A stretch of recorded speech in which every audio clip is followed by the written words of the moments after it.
2 de l'ordre du jour. Je donne à présent la parole à M. Ramiz Alakbarov.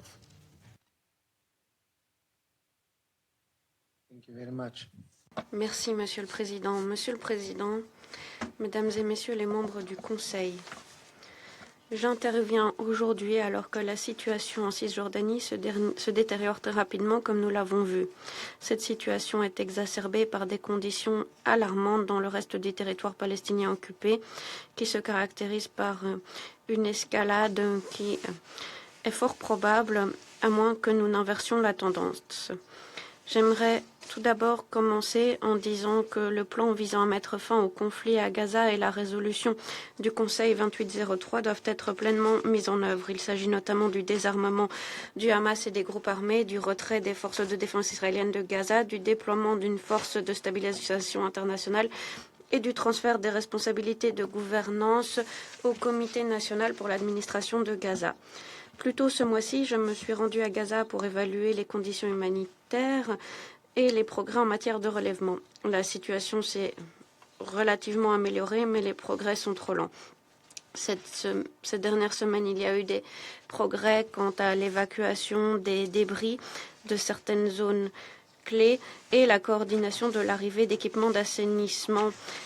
Et je salue les efforts déployés en la matière. Toutefois, cela reste insuffisant face à l'ampleur des besoins immenses sur le terrain. Lors de ma visite, j'ai été le témoin de difficultés extraordinaires dans un contexte de déplacement, de surpopulation, de destruction généralisée et de victimes au quotidien en raison des opérations militaires israéliennes. Mais j'ai aussi vu des Palestiniens à Gaza prendre des mesures courageuses contre toute attente pour reconstruire leur vie.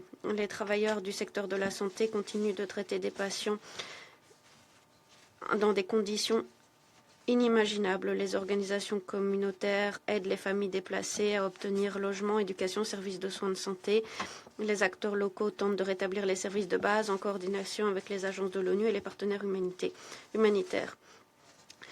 J'ai pu constater des lueurs d'espoir chez les familles et les communautés. Cette résilience nous laisse espérer un avenir meilleur pour eux. Mais je le répète, la dignité humaine n'est pas facultative. Il n'y a pas de véritable possibilité de relèvement. La résilience communautaire ne peut pas se substituer aux besoins en matière de matériaux qu'Israël considère comme étant à usage double et qui pourrait véritablement lancer Gaza sur la voie du relèvement. Vous l'avez vu aussi, le cadre intégré de classification de la sécurité alimentaire a publié un rapport la semaine dernière faisant état d'une amélioration de la sécurité alimentaire et de la nutrition à Gaza. Mais la situation demeure très fragile. La plupart des familles de la bande de Gaza dépendent de l'assistance humanitaire. C'est leur planche de salut. Alors que l'hiver approche, nous allons devoir réagir pour ce qui est des besoins de logement. Nos possibilités d'action sont de plus en plus limitées. Dans le même temps, l'intensification des frappes aériennes israéliennes, l'expansion des territoires sous le contrôle militaire israélien met la population sous pression qui est confinée à seulement un tiers du territoire. Gaza reste dangereuse pour l'ONU. Et je le répète, au titre du DIH, toutes les parties doivent respecter, protéger les civils, le personnel humanitaire, les infrastructures, l'acheminement d'assistance et éviter toute mesure entravant les opérations humanitaires. L'assistance humanitaire ne pourra pas relancer la situation à Gaza à elle seule. Nous devons garantir l'acheminement de l'assistance, mais accélérer également la transition en matière de rétablissement des moyens de subsistance, remise à niveau des infrastructures, fourniture de logements adéquats et création d'institutions palestiniennes à même de mener à bien la reconstruction et le relèvement. C'est ce cadre qui a été entériné dans la résolution 2803 et qui doit être mis en œuvre sans retard. Les parties doivent donc honorer leurs engagements et renforcer la coordination entre elles, notamment entre l'autorité palestinienne et le comité national. Je prends note des mesures prises par les autorités israéliennes le 28 juillet permettant le déploiement de forces de sécurité israéliennes à Gaza. Ces efforts doivent avoir pour objectif de réunir la Cisjordanie et Gaza en un seul gouvernement palestinien souverain, mettant fin à l'occupation illégale et rétablissant un processus politique en vue d'une solution à deux États.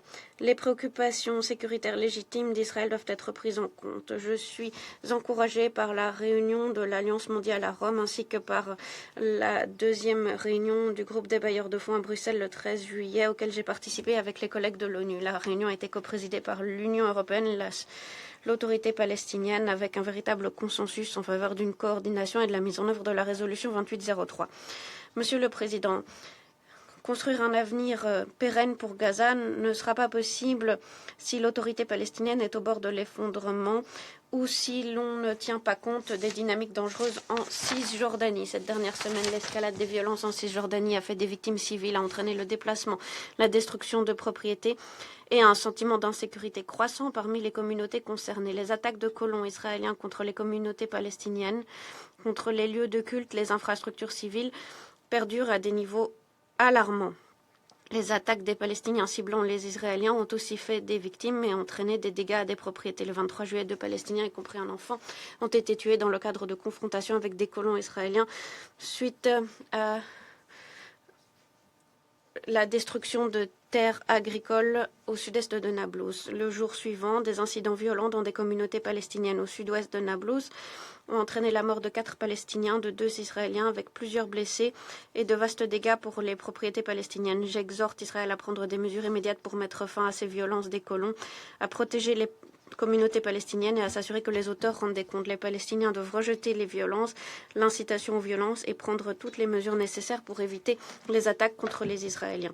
Les opérations militaires israéliennes, les opérations de démolition et de déplacement des Palestiniens se sont poursuivies alors que les autorités israéliennes ont imposé de nouvelles mesures de restriction de la circulation et ont accéléré les efforts de construction des colonies. Le 14 juillet, le ministre des Finances a annoncé que le cabinet sécuritaire israélien avait alloué 1,3 milliard de shekels en vue de l'établissement de logements temporaires dans une dizaine de nouvelles colonies en Cisjordanie avant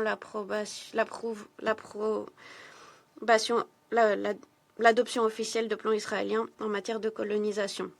Plus tard, il a été annoncé que ce plan avait été approuvé dans le nord de la Cisjordanie, là où Israël avait auparavant évacué des colons dans le cadre du plan de désengagement de 2005. À nouveau, ces activités sont illégales au titre du droit international et j'appelle à inverser la tendance. Je suis vivement préoccupée par l'entrée non autorisée de forces israéliennes et de représentants israéliens dans le centre de formation de Kalandia de l'UNRWA à Jérusalem-Est hier, alors que des formations étaient en cours.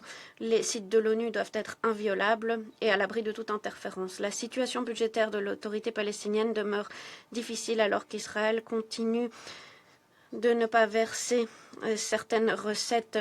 L'autorité palestinienne n'est pas en mesure de fournir les services publics essentiels, y compris les services d'éducation, de soins de santé ou de rémunérer les fonctionnaires. Il convient de garantir les fonctionnements des modalités bancaires pour préserver la stabilité budgétaire et l'économie de la Palestine. Les autorités israéliennes ont annoncé leur intention de mettre fin aux modalités bancaires. À nouveau, j'exhorte les parties à éviter une détérioration de la situation qui pourrait être désastreuse. Le 9 juillet, le président palestinien Abbas a publié un décret fixant la prochaine date pour les élections législatives palestiniennes en Cisjordanie, y compris à Jérusalem-Est et à Gaza pour le 28 novembre. Je me félicite de cette annonce et je le rappelle, un processus inclusif et crédible sera un pas immense afin de renforcer la gouvernance et répondre aux aspirations de la population palestinienne. J'exhorte toutes les parties prenantes à redoubler d'efforts pour créer les conditions propices à la tenue de ces élections, y compris la participation de tous les électeurs palestiniens éligibles. L'ONU est prête à appuyer les efforts de la Palestine en la matière, en coordination avec la Commission centrale des élections. Monsieur le Président, ce conflit se poursuit dans un contexte de tensions régionales qui ont des effets sur les capacités de financement, les chaînes d'approvisionnement, mais sur des questions sécuritaires et politiques également. Il est donc urgent de garantir la désescalade et de redoubler d'efforts pour promouvoir une paix régionale juste et stable. L'accord trilatéral entre les États-Unis, l'État d'Israël et la République du Liban, annoncé le 28 juin, est un jalon après des décennies de conflits. C'est un pas sur la voie de la stabilité. Je salue les opérations de zone pilote. J'encourage le Liban et Israël à honorer leurs obligations et à mettre en œuvre la résolution 1701. Monsieur le Président, la détermination, la capacité d'action dont j'ai été le témoin à Gaza doivent s'accompagner d'une mobilisation internationale. Il y a des signes positifs de mobilisation constatés à la réunion à Bruxelles. Nous devons préserver cet élan, nous devons appliquer la résolution 03 et les modalités de transition. Des mesures urgentes doivent aussi être prises face à la détérioration rapide de la situation en Cisjordanie. Il faut appuyer l'autorité palestinienne et jeter les bases de son retour à Gaza. Une approche coordonnée est nécessaire pour que ces efforts se renforcent mutuellement. En fin de compte, la reconstruction de Gaza sera impossible en l'absence d'un processus politique. De la même façon, le processus politique ne pourra porter ses fruits alors que Gaza reste dévasté, que les violences augmentent en Cisjordanie, que les institutions palestiniennes sont divisées et les conditions sécuritaires se détériorent.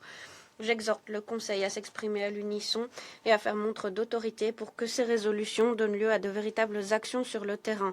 L'ONU va continuer de coopérer avec toutes les parties prenantes et exploiter ses capacités opérationnelles sur le terrain pour promouvoir ses efforts et garantir un avenir meilleur pour les Palestiniens et les Israéliens. Merci de votre attention. Merci, M. Alakbarov, pour son exposé. Je donne maintenant la parole à l'observateur permanent.